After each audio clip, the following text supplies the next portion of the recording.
We're counting down 7 classic Aussie beer brands that vanished for good. From iconic low-alcohol throwbacks to heritage brews and unexpected regional surprises, each one was once a staple before fading quietly from taps, fridges and pubs. Which long-lost label takes the top spot, and what really caused these drops to disappear? Let's kick off the countdown with number 7. Tooheys 2.2 Light was the beer that wore its alcohol content on its sleeve, literally. On a backyard esky or on a club tap badge, the big 2.2 on the label meant 2.2% alcohol by volume, a number that became shorthand for a whole era of light beer in New South Wales. Through the late 1980s and early 1990s, it was the session pick for long afternoons of cricket or footy, promising a gentle pace and a clear head. But as drinkers moved on from the light craze and breweries trimmed their lineups, Tooheys 2.2 Light quietly disappeared. When your whole identity is a number, you vanished as soon as the numbers stop adding up. Swan Special Light was the beer that made light mean something different in Western Australia. With its bright retro labels and a crisp under 2.5% alcohol by volume, it was the easy pick for long sessions at the local or a relaxed Sunday club meet. The term light back then was all about lower alcohol, not the low-carb buzzwords you see today. For Western Australia drinkers, Swan Special Light carried a certain practicality, a beer you could nurse through a whole arvo without worry.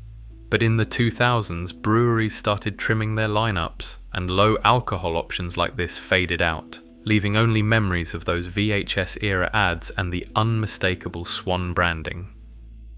Cascade Stout meant winter comfort for Tasmanians, a black label classic poured in Hobart pubs when the nights turned cold. But behind the familiar badge, something quietly changed. Through the 1990s, as breweries trimmed their ranges, the original Cascade Stout recipe disappeared without fanfare. Other stouts with similar names lingered on, but longtime locals noticed the difference in taste and body. The label survived, but the beer inside was never quite the same. It's the old Ship of Theseus riddle in a bottle. If the name stays but the brew changes, is it really still Cascade Stout? For many, the answer is written in memory, not on a carton. Tooheys Flag. Ale once stood as a quiet symbol of New South Wales pub life. Its flag emblem, stamped on brown bottles and etched into pub mirrors, became a familiar backdrop from the 1970s through the 1990s. Even after the last crate left the brewery, the flag motif lingered, faded on old signage, glinting behind the bar, or peeking out from a dusty milk crate in a storeroom. These reminders outlasted the beer itself, turning Flag Ale into something of a museum piece for regulars who remember when it was part of the core Tooheys range.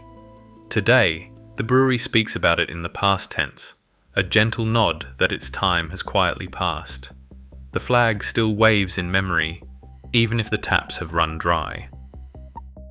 Tooheys Stag Lager drew its name and its stag icon from the bald-faced Stag Hotel in Leichhardt, a Sydney institution with roots stretching back to the 1800s. The beer itself became a fixture in local pubs, especially around the inner west, where regulars would spot the stag emblem on tap badges and neon signs. For decades, ordering a stag was part of the ritual at the bar, a nod to both the beer and the pub that inspired it. The lager's presence gave the bald-faced stag more than just a name. It helped define the character of the venue, blending beer and place into a single identity. But as the 1990s rolled into the early 2000s and Tooheys streamlined its lineup, Stag Lager quietly slipped away. The pub modernized, the neon sign remained, but the beer that once anchored the local scene became a memory, proof that sometimes losing a beer means losing a little piece of what made a neighborhood unique.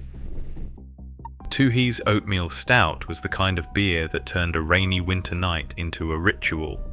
For decades it was a staple in New South Wales pubs and lounge rooms, creamy and dark, poured without a second thought when the weather turned cold or the footy was on. Unlike the craft stouts that would come much later, this was a mainstream brew from a major player, sitting right alongside lagers on the tap. But in the late 1990s, the numbers told a different story. As lighter beers and lagers took over, stouts like this one faded from the big brewery lineups.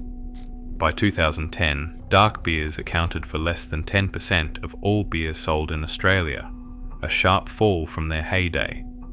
Tooheys Oatmeal Stout disappeared before the craft revival made these styles cool again, leaving behind only the memory of a time when every big brewery had a proper winter pour. In the late 1960s, Western Australia's Swan Brewery struck a deal to brew Escol, a global lager brand, right alongside its local legends. For a stretch from 1966 to the mid-1970s, Skol cartons and labels sat in Swan's lineup, their bold, Euro-styled fonts looking out of place next to the familiar Swan motifs. It was a time when brewery portfolios were not just local pride, they were also a jumble of international licenses and odd experiments. Skol's run in Western Australia did not last long. As Swan trimmed its range and focused on homegrown classics, the Skol license quietly lapsed.